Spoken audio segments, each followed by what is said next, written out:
جلاله كشف الدجى بجماله حسنت جميع خصاله صلوا عليه وآله।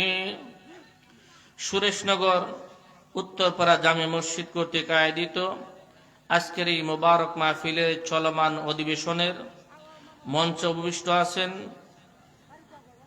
দনপুর বাজার হাফিজিয়া মাদ্রাসার সুনামধন্য মুহতামিম সাহেব হযরত কারি হাফিজ কারি লুতুর রহমান সাহেব।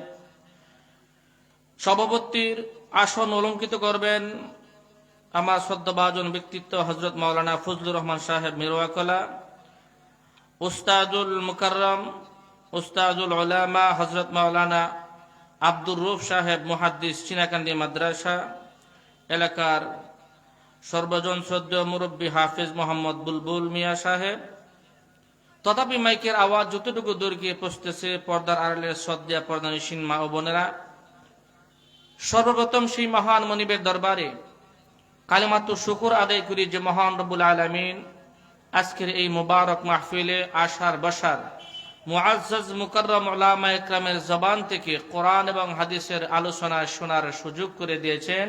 সেই মহান মনিবের দরবারে কালিমাতু শুকর আদায় করে বলি আলহামদুলিল্লাহ। আজকের এই মাহফিল হওয়াতে আপনারা খুশি না বেজার? খুশি। কেন? যে খুশি এই জন্যই যে এই মাহফিলটা প্রতিদিন হয় না, বছরে একবার হয়, কথা কোন ঠিক কিনা। আর খুশি এই জন্য যে এই মাহফিলে আসার পর আমাদের ঈমান তরুতাজা হয়, কথা কোন ঠিক কিনা। আর এই মাহফিলে আসার পর যখন ঈমান তরুতাজা হয়, ঈমান মজবুত হয়, তখন মানুষের মন আল্লাহর দিকে ফিরে যায়, কথা কোন ঠিক কিনা। আল্লাহ পাক এক আয়াতের ভিতরে বলতেছেন, وَإِذَا تُلِيَتْ عَلَيْهِمْ آيَاتُهُ زَادَتْهُمْ إِيمَانًا وَعَلَى رَبِّهِمْ يَتَوَكَّلُونَ।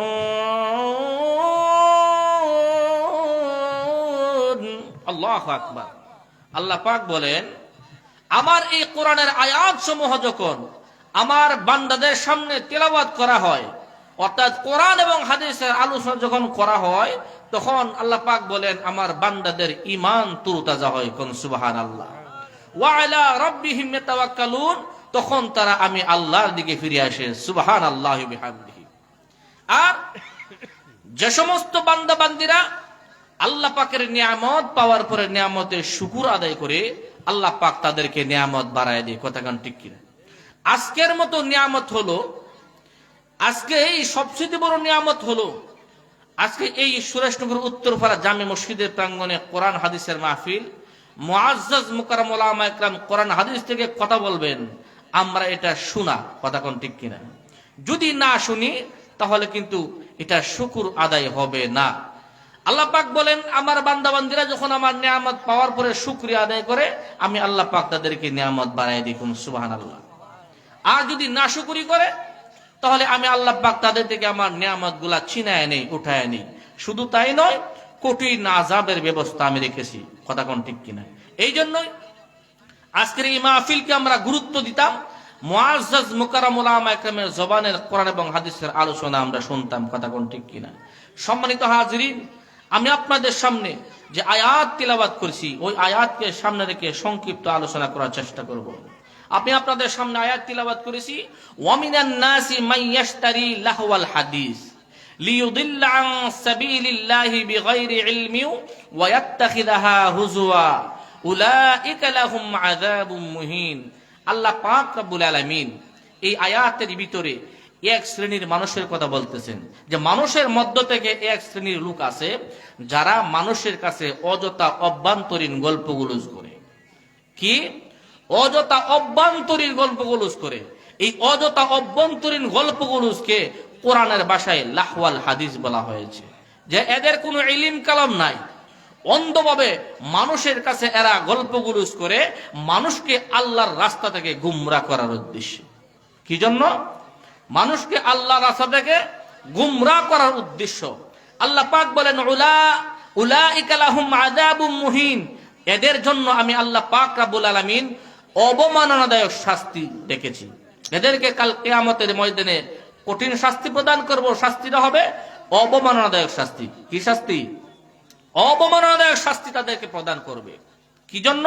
যে এরা অন্ধভাবে কোনো ইলম কালাম নাই, আল্লাহর রাস্তা থেকে মানুষকে সরানোর জন্য এরা অযথা গল্পগুলোজ বলে। যেমন কিছুদিন, এই কয়েকদিন হলো একটা ঘটনা মানিকগঞ্জে, যে এই বাউল নামের যে একটা জগৎ আছে, এরা কিন্তু কোনো ইলিম কালাম নাই, অযথা কোরআনের অপব্যাখ্যা করে। কি করে? কোরআনের অপব্যাখ্যা করে, এবং মাঝে মধ্যে এমন কথা বলে যে নবীকে নিয়ে কটাক্ষ করে, আল্লাহকে নিয়ে কটাক্ষ করে। কথা কোন ঠিক কিনা? তেমনি ভাবে মানিকগঞ্জের এক বাউল, তার নাম হলো আবুল সরকার, মহারাজ আবুল সরকার। সে তার বাউলের পালা গানের মধ্যে গান গাইতে গিয়ে এক পর্যায়ে সে কি বলছে, যে অযথা অভ্যন্তরীণ গল্পগুলুস করতে গিয়া এক পর্যায়ে সে আমাদের আল্লাহকে নিয়ে কটাক্ষ করছে। কোন নাউজুবিল্লাহ। কাকে নিয়ে কটাক্ষ করছে? আল্লাহকে নিয়ে কটাক্ষ করছে। দেখেন, আল্লাহ পাক বলতেছেন, এদেরকে আমি কাল কিয়ামতের ময়দানে অবমাননাদায়ক শাস্তি প্রদান করব। কেন?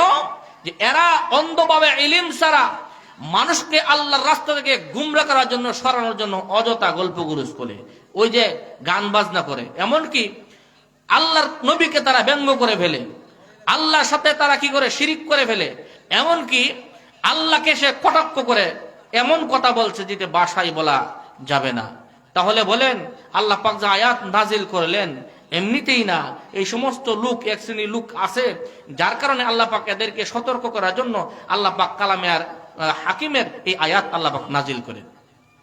মূলত আল্লাহ পাক রব্বুল আলামিন এই আয়াত নাজিল করছেন মক্কার বড় ব্যবসায়ী নজর ইবনে হারিসের শানে। এই যে আউল বাউল ফাউল, এই যে গান পরিবেশন করে মানুষদেরকে আল্লাহ রাস্তা থেকে সরায়, মিথ্যা কথা বলে, অযথা গল্পগুলুস করে, কোরআনের অপব্যাখ্যা করে, হাদিসের ভুল ব্যাখ্যা করে, মানুষকে আল্লাহ রাস্তা থেকে দূরে সরায় দেয়। এই তরিকায় সিলসিলা আসলো কোথায় থেকে? ওই মক্কার বড় ব্যবসায়ী নজর ইবনে হারিসের কাছ থেকে।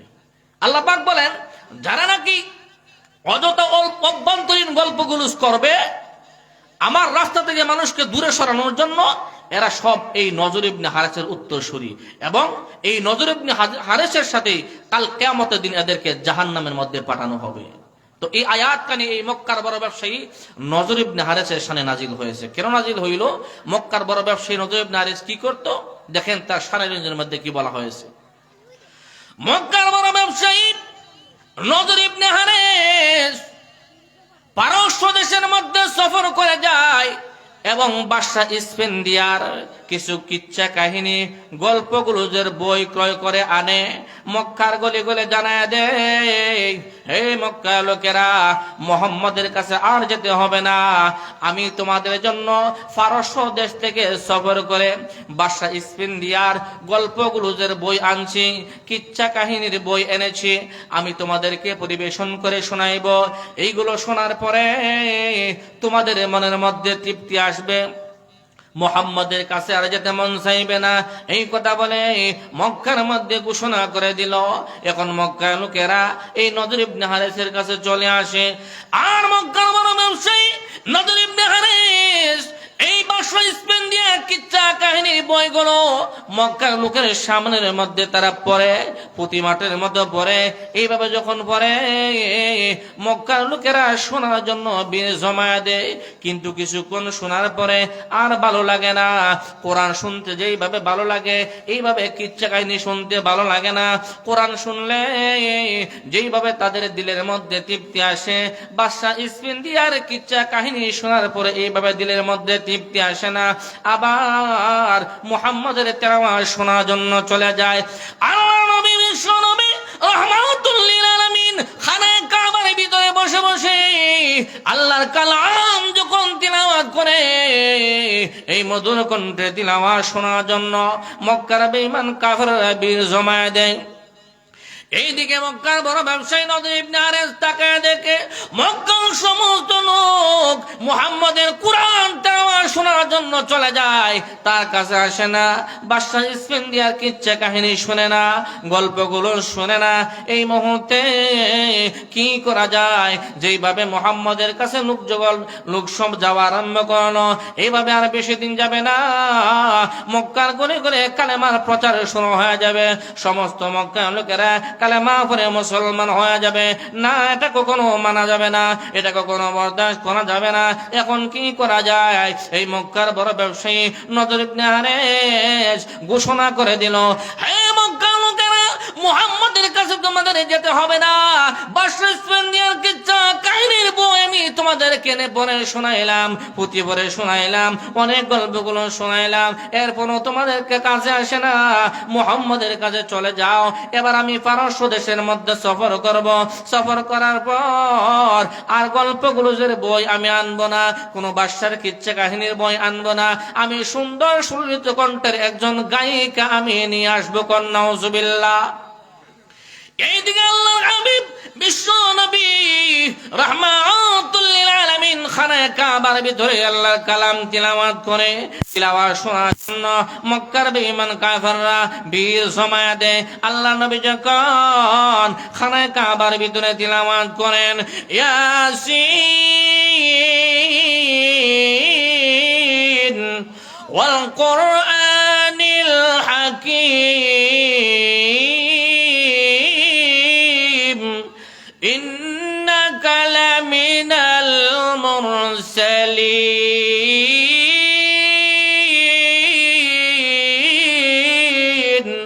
এইভাবে যখন বিশ্ব নবী কোরআন তেলাওয়াত শুরু করে দেয়, কোরআন তেলাওয়াত শোনার জন্য মক্কার বেঈমানেরা খানায়ে কাবার চতুর্দিকে জমায়েত দেয়। একে অপরকে বলে, আমাদের নজর ইবনে হারেস কি বাদশার কিচ্ছা কাহিনী শোনায়, কিছু শোনার পর ভালো লাগে না, কিন্তু তাকে দেখো খানায়ে কাবার ভিতরে মুহাম্মদ কি যেন তিলাওয়াত করে রে, কলিজা যেন ছিদ্র হয়ে যায়। না, বাদশার কাছে আর যাব না, আমরা প্রতিদিন মুহাম্মদের কাছে চলে আসব। মুহাম্মদ যে কোরআন তেলাওয়াত করে, এই কোরআন তেলাওয়াত শোনার পরে মন তৃপ্তি আসে, মানুষ পাগল পারা হয়ে যায়। এবার প্রতিদিন মুহাম্মদের কোরআন তেলাওয়াত শোনার জন্য চলে আসে।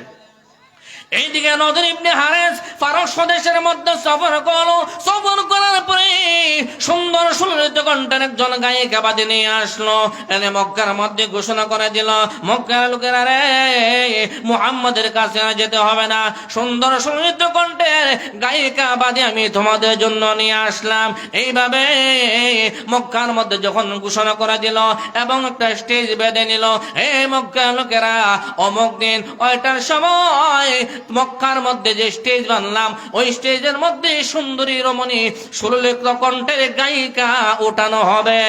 এই কথা বলে যখন মক্কার গুলি গুলি জানায় দেওয়া হলো, মক্কার লোকেরা এই গায়িকাবাদীকে দেখার জন্য পাগল পারা হয়ে গেল। সুন্দর গায়িকাবাদী আনছে, এ কেমন করে গান গায় একটু শুনতে চায়, শোনার জন্য সবাই জমায়েত হয়ে গেল। এইদিকে মক্কার বড় ব্যবসায়ী নজর ইবনে হারেস আল্লাহ থেকে মানুষকে গোমরাহ করার জন্য, বিশ্ব নবীর কাছ থেকে মানুষকে দূরে সরানোর জন্য এই গায়িকাবাদীকে মক্কার স্টেজের মধ্যে উঠাইয়া দেওয়া হলো। মক্কার স্টেজের মধ্যে উঠে দেওয়ার পরে এই গায়িকা বাদী স্টেজে উঠে যখন গান পরিবেশন করতে শুরু করলো আর ডাকতে শুরু করলো, মক্কার যুবকেরা রে, তোরা কই, তাড়াতাড়ি আয়, দেখো আমাকে পারস্য দেশ থেকে আমাকে ক্রয় করে এনেছে, পারস্য দেশ থেকে ক্রয় করে এনেছে। আমি সুন্দর সুললিত কণ্ঠের গায়িকা বাদী সুন্দর করে গান পরিবেশন করি, তোমরা আসো, আমি তোমাদের মনের মধ্যে তৃপ্তি দেব এবং তোমাদের জ্বালা মিটাই দেব। কন্যা নাউজুবিল্লাহ। এই কথা বলে যখন এই সুন্দর সুশীত কণ্ঠের গায়িকাবাদী যখন গান পরিবেশন করতে শুরু করলেন, মক্কার লোকেরা গান কিছুক্ষণ শোনার পরে তাদের আর ভালো লাগে না, একে অপরকে বলে, এই গান প্রথমত ভালো লাগছে, এখন ভালো লাগে না, কিন্তু মুহাম্মদ খানায়ে কাবার ভিতরে কি যেন তেলাওয়াত করে রে কলিজাটা যেন ছিদ্র হয়ে যায়। চলো এই গান আর শুনবো না, এই গান আর ভালো লাগে না। মক্কার এই খানায় কাবার কাছে চলে যায়, মুহাম্মাদের তিলাওয়াত শুনলে দিলের মধ্যে তৃপ্তি আসে। কোন সুবহানাল্লাহ। এই কথা বলেন মক্কার যুবকেরা চলে যায়। এইদিকে এই সুন্দর সহিত কণ্ঠের গায়িকা বাদে মক্কার যুবকদেরকে ডাকে, বলে আসো গান শোনো এবং তোমাদের জ্বালা মিটাও, আমার তৃপ্তি তোমাদের মনের মধ্যে তৃপ্তি আনো এবং আমার জ্বালা মিটাইয়া দাও। এর পরিপ্রেক্ষিতে আল্লাহ রাব্বুল আলামিন কোরআনের এই আয়াত নাযিল করেন, ومن الناس من يشتري لهو الحديث ليضل عن سبيل الله بغير علم ويتخذها هزوا أولئك لهم عذاب مهين। এই মক্কার মধ্যে এই স্টেজের মধ্যে উঠে যখন এই নর্তকী নারী এইভাবে গান পরিবেশন করতেছে, আল্লাহ রাব্বুল আলামিন আয়াত নাযিল করে জানায়া দিলেন, হে দুনিয়াবাসীরা, হে বিশ্ববাসীরা, তোমরা জানিয়া রাখো মানুষের মধ্য থেকে এক শ্রেণীর লোক আছে যারা মানুষের কাছে অযথা অভ্যন্তরীণ গল্পগুলো করে, যারা মানুষকে আল্লাহ রাস্তা থেকে সরানোর জন্য, আল্লাহ রাস্তা থেকে গুমরাহ করার উদ্দেশ্যে গল্পগুলো করে, গান পরিবেশন করে, মিথ্যা নাটক করে। আমি আল্লাহ পাক তাদের ব্যাপারে এই আয়াত নাযিল করলাম এবং আমি জানাইয়া দিলাম, যারা নাকি অযথা অভ্যন্তরীণ গল্পগুলো করবে, গান পরিবেশন করবে, মানুষের ঈমানকে ধ্বংস করবে, আল্লাহ রাস্তা থেকে মানুষকে গাফেল করবে, আমি আল্লাহ রাব্বুল আলামিন এই শ্রেণীর লোককে জাহান্নামের মধ্যে পাঠাবো। জাহান্নামের মধ্যে পাঠাবো শুধু এখানে শেষ নয়, আমি তাদেরকে কঠিন শাস্তি প্রদান করব, আর শাস্তিটা হবে অবমাননাদায়ক শাস্তি। কথা কোন ঠিক কিনা? এই জন্য এই পর্যন্ত যারা এই দুনিয়ার মধ্যে গান পরিবেশন করে তাদেরকে বলা হয় নজর ইবনে হারেসের উত্তরসূরি। এ দুনিয়াবাসী জানিয়ে রাখো, নজর ইবনে হারেসের শানে আল্লাহ পাক আয়াত নাযিল করে দেখায় দিলেন, দেখো মক্কার বড় ব্যবসায়ী নজর ইবনে হারেস গান পরিবেশন করতো, গান গাওয়াইতো, নর্তকী নারী এনে নাচাইতো, আল্লাহ রাস্তা থেকে মানুষকে কিভাবে সরানো যায় এই প্রচেষ্টা করতো। এই জন্যই আমি আল্লাহ তার বিরুদ্ধে কোরআনের আয়াত নাযিল করে দিলাম, কিয়ামত পর্যন্ত যারা নাকি গান পরিবেশন করবে, গানের পক্ষে সাপোর্ট করবে, গানের পক্ষে সাফাই করবে, আল্লাহ রাব্বুল আলামিন ওই সাফাইকারীদেরকে নজর ইবনে হারেসের সাথে জাহান্নামের মধ্যে প্রবেশ করাবে। কথা কোন ঠিক কিনা? এই জন্য দেখেন কয়েকদিন হলো ওই মানিকগঞ্জের মধ্যে আবুল সরকার নামের একজন বাউল, সে গান গাইতে গাইতে এক পর্যায়ে সে বলতেছে আল্লাহর নাকি মুখ ঠিক নাই, মানে মুখ ঠিক নাই। নাউজুবিল্লাহ। দেখেন আল্লাহ রাব্বুল আলামিনের শানে কত বড় বেয়াদবি করছে। আল্লাহু আকবার, আল্লাহু আকবার। দেখেন উচিত ছিল এই নাফরমানকে সঙ্গে সঙ্গে কতল করে ফেলা। কথা কোন ঠিক কিনা?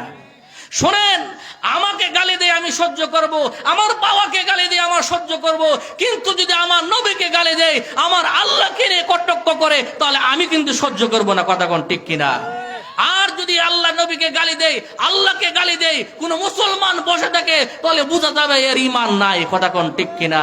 যদি যাররা পরিমাণ ঈমান থাকে, এই ঈমানদারের সামনে আল্লাহ নবীকে ব্যঙ্গ করবে, আল্লাহকে নিয়ে কটাক্ষ করবে, কোন মুসলমান ঘরে বসে থাকবে না। কথা কোন ঠিক কিনা? সুতরাং আমরা জানিয়ে দিতে চাই, হে বাউল আবুল সরকার, তুমি আল্লাহকে নিয়ে কটাক্ষ করেছো, তুমি যদি আমাকে গালি দিতা আমরা সহ্য করতাম, যদি আমার বাবাকে গালি দিতা আমরা সহ্য করতাম, কিন্তু তুমি আমার আল্লাহকে নিয়ে কটাক্ষ করছো, এইটা আমরা কোনোদিন বরদাস্ত করবো না। কথা কোন ঠিক কিনা? সে আল্লাহকে গালি দেয় নাই, গোটা বিশ্বের মুসলমানদের কলিজায় আগুন ধরে দিয়েছে। কথা কোন ঠিক কিনা? এই বাউল সরকারকে গ্রেফতার করা হয়েছে। আমরা আজকের এই ওয়াজ মাহফিল থেকে জানাতে চাই, তার সর্বোচ্চ শাস্তি মৃত্যুদণ্ড দিতে হবে। কথা কোন ঠিক কিনা? যেন এমন শাস্তি দেয়, এই বাউল সরকারের শাস্তি দেখে আরো যারা আউল বাউল আছে এরা যেন শিক্ষা গ্রহণ করে, ওদের ভবিষ্যতে যেন আল্লাহ নবীকে নিয়ে, আল্লাহকে নিয়ে যেন কটাক্ষ না করে। কথা কোন ঠিক কিনা? সম্মানিত হাজির, এইদিকে এই বাউল সরকারকে প্রশাসন গ্রেপ্তার করছে, অপরদিকে এই বাউল সরকারের যে ছেলেফেলা আছে হেরাও মাডলামে আন্দোলন করতেছে যেন তারা মুক্তি দিয়ে দেয়। আবারও ওদিক দিকে তৌহিদ জনতা মাডলামছে যে না, যে নাকি আল্লাহর নামের মধ্যে কটাক্ষ করবে, আল্লাহর সাথে কটাক্ষ করবে, বেয়াদবি করবে, এই বেয়াদবের কোনো ছাড় নাই। কথা কোন ঠিক কিনা? আমরা পরিষ্কার জানাইতে চাই, এর সর্বোচ্চ শাস্তি মৃত্যুদণ্ড দিতে হবে এবং আইন জারি করতে হবে যে তোমরা যে দল বল হও না কেন, আল্লাহর নবীকে নিয়ে, আল্লাহকে নিয়ে কোনোদিন কোনো কটাক্ষ করতে পারবে না। কথা কোন ঠিক কিনা? যদি এই বাউল সরকারের সর্বোচ্চ শাস্তি যদি মৃত্যুদণ্ড না হয়, আর এই বন্ড বাউলদের বিরুদ্ধে দাঁড়ানোর জন্য যদি হযরত উলামায়ে কেরাম ডাক দেয়, তাহলে আল্লাহর নবীর ইজ্জতের হেফাজতের জন্য, আল্লাহর দুশমনদেরকে সাহায্য করার জন্য হযরত উলামায়ে কেরামের ডাকে সাড়া দিয়ে মায়ের কাছ থেকে বিদায় নিয়ে কাপড়ের কাপড় মাথায় বেঁধে রাজপথে নামতে কারা কারা প্রস্তুত আছেন? হাত তুলে দেখান।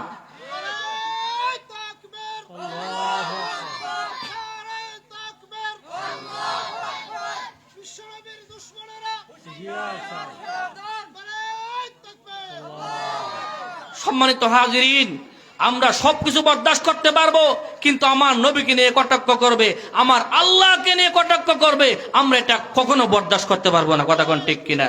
এই জন্য সম্মানিত হাজিরিন, যারা নাকি এই গান পরিবেশন করবে, এই গানের পক্ষে সাফাই করবে, এই আউল বাউল যারা আল্লাহর নবীর দুশমন, আল্লাহর দুশমন, এদের বিরুদ্ধে যারা সাফাই করবে, এদেরকেও আল্লাহ রাব্বুল আলামিন এই নজর ইবনে হারিসের সাথে জাহান্নামের মধ্যে দিবে। কথা কোন ঠিক কিনা?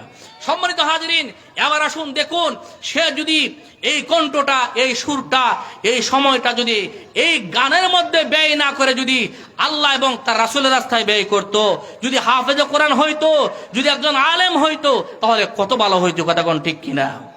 খলিফাতুল মুসলিমিন ওমর ইবনুল খাত্তাব রাদিয়াল্লাহু তাআলা আনহুর শাসনামলে একজন প্রসিদ্ধ গায়ক সে গান পরিবেশন করে।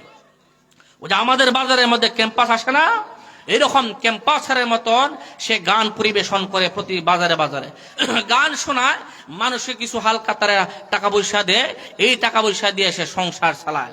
কিন্তু যখন সে বৃদ্ধ হয়ে গেল, সে জোয়ান থাকতে যেভাবে গানের মধ্যে টান দিত, এইভাবে আর গানের মধ্যে টান দিতে পারে না।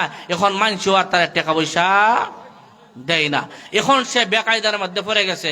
এখন বাড়িতে যখন যায়, সন্তানেরা মজা কইয়া কান্দে, কাপড় দেও, সোনু ফটা দেও, স্ত্রী বলতেছে চাউল ডাল আনো, এখন সে আনতে পারে না, এমন বেকায়দার মধ্যে পড়ছে সে। এখন কি করবে? এখন বাজারে গিয়ে গান গায়, ছোট বাচ্চারাও বলে তুমি বুড়া হয়ে গেছো, তোমার বেল নাই, আগের মতো তুমি গান গাইতে পারো না, তোমার গান মজা লাগে না, তোমার টেকাও দেওয়া যেত না।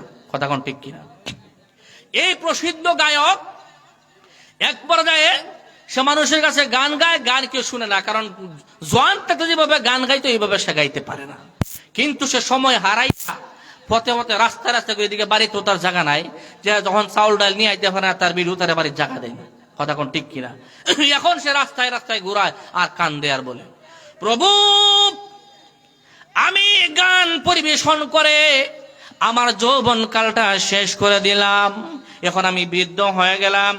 আগে সুন্দর কণ্ঠে আমি গান গাইতে পেরেছি, সবাই আমাকে মারহাবা দিয়েছে, টাকা দিয়েছে, পুরস্কার দিয়েছে, কিন্তু এখন আমি বুড়া হয়ে গেলাম, আগের মতো গান গাইতে পারি না। এখন আমাকে কেউ ভালো পায় না, টাকাও দেয় না, আমাকে কেউ পুরস্কারও দেয় না, এখন বাড়ির স্ত্রীও আমাকে ভালো পায় না, সন্তানেরাও আমাকে ভালো পায় না। প্রভু গো, আমি যদি গান না গায়া যদি আমার এই কণ্ঠটা তোমার রাস্তায় ব্যয় করতাম, আমি যদি কারসা বইতাম, হাফেজ হইতাম, আলেম হইতাম, তাহলে আজকে আমাকে এত কষ্ট করতে হইতো না, মানুষ আমাকে দূরে সরাইয়া দিত না। তাকায় দেখুন, যারা নাকি কোরআনের হাফেজ হয়েছে, কারি হয়েছে, আলেম হয়েছে, এদের দুনিয়া তো সম্মান, পরকালও সম্মান। কথা কোন ঠিক কিনা?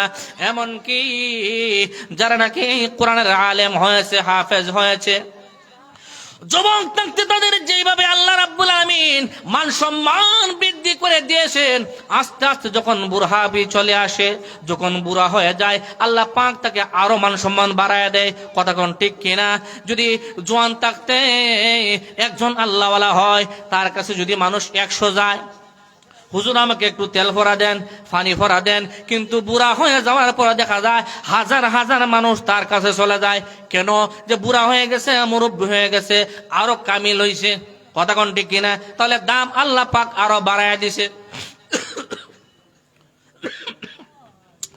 কিন্তু দেখেন এই মুরব্বী প্রসিদ্ধ গায়ক, সে গান পরিবেশন করে তার যৌবন কালটা কাটিয়ে দিল। কাটায় দেওয়ার পরে সে যখন বুড়া হয়ে গেছে, সুন্দর কণ্ঠে গান গাইতে পারে না। এখন তার গান আর কেউ শোনে না। আফসোস করতেছে, আফসোস করতেছে। যদি আমি আমার এই যৌবন কালটা যদি কোরআনের মধ্যে ব্যয় করতাম, যদি কোরআনের হাফেজ হইতাম, কোরআনের আলেম হইতাম, তাহলে আমার যৌবন কালো যেইভাবে আমার গান শুনছে, এইভাবে কোরআন তেলাওয়াত এর সাথে বেশি শুনতো। যেইভাবে যৌবন কালে কোরআন তেলাওয়াত শুনতো, বুড়া হয়ে গেল এর সাথে আরো বেশি আমার জন্য পাগল পারা হয়ে যেত। কথা কোন ঠিক কিনা? প্রভু, আমার জিন্দেগি বরবাদ করে ফেললাম, এখন আমার আর সময় নাই যে মাদ্রাসায় ভর্তি হইব, মক্তব্য যাইব। প্রভু গো, আমি অন্যায় করেছি, অপরাধ করেছি, আমার জিন্দেগিটা আমি নষ্ট করে দিয়েছি। প্রভু গো, তুমি যদি মাফ না করো তাহলে বলো আমি কার কাছে গিয়ে দাঁড়াবো? এখন এই লোক কাঁদে আর আল্লাহর কাছে তওবা করে। আল্লাহ রাব্বুল আলামিন বলেন, যদি কেউ খাঁটি ভাবে তওবা করে, আমি আল্লাহ রাব্বুল আলামিনের নাম গফুরুর রহিম, রহমানুর রহিম, আমি আল্লাহ তাকে মাফ করে দেই। এই বৃদ্ধ প্রসিদ্ধ গায়ক